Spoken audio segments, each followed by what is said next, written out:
السلام عليكم، ازيكم؟ عاملين ايه؟ يا رب تكونوا جميعا بخير وتكونوا مستعدين لرمضان ان شاء الله. رمضان بكره، كل سنه وانتم طيبين ويتعاد علينا بالخير يا رب. انا النهارده بسيح زبده للبيت وحبيت اصورها فيديو علشان البنات الشاطرين اللي زي بناتي وعايزين يتعلموا كل حاجه. فجبت كميه زبده وقسمتها على حلتين.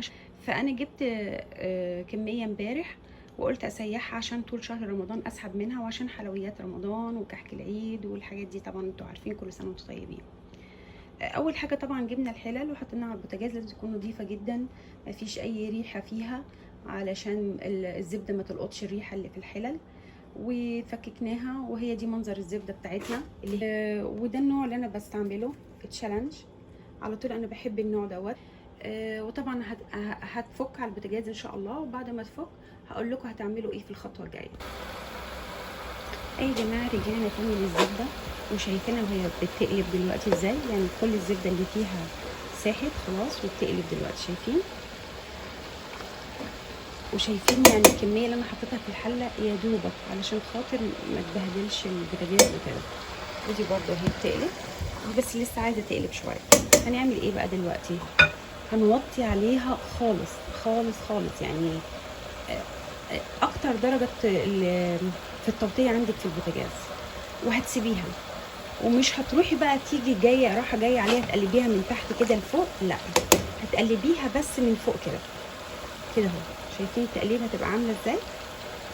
كل بس وانت رايحه وانت جايه هتقلبيها كده اهو، هتقلبيها كده اهو لغايه لما تصفى خالص، وكل الرواسب اللي فيها هتنزل تحت، وهتلاقيها في الاخر لازقه في قلب الحله. انما لما انت تفضلي تحكي فيها كده وتقلبي من تحت لفوق من تحت لفوق، بتخلي كل المرته تبقى عايمه في السمنه كلها، تبقى صعبه وانت بتصفيها. اوكي، هنسيبها بقى كده لغايه لما تسيح خالص وللدرجه اللي احنا عايزينها، وبعدين نرجع لكم تاني واقول لكم هتعملوا ايه في الخطوه اللي بعد كده. رجعنا تاني عشان نشوف الزبدة اخبارها ايه بعد ساعتين من الزمن. موطين عليها خالص لحد ما بقت الشكل ده.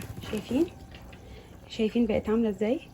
وانا بقى رايحة جاية عليها وهي على البوتاجاز. اثناء ما هي على البوتاجاز كنت جبت صفاية زي كده وبشيل كل الرغاوي اللي على الوش دي. ده اللبن، ده اللبن بقى اللي بيطلع على الوش، بيبقى كده.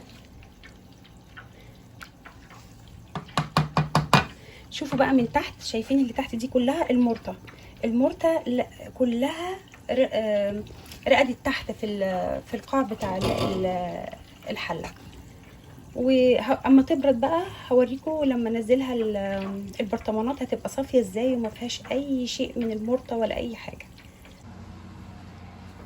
اي حلوين، سيحنا الزبدة واستنينا بقى لما بردت خالص، وفضيتها في حاجه واسعه زي دورق زي كده زي شفشق، بحيث ان انا تكون سهله عليا ان انا افضيها بدل ما امسك الحله الكبيره دي.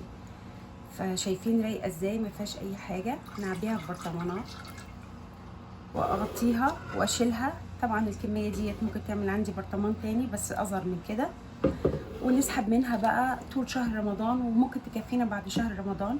هتنفعنا جدا في الحلويات، في الكحك.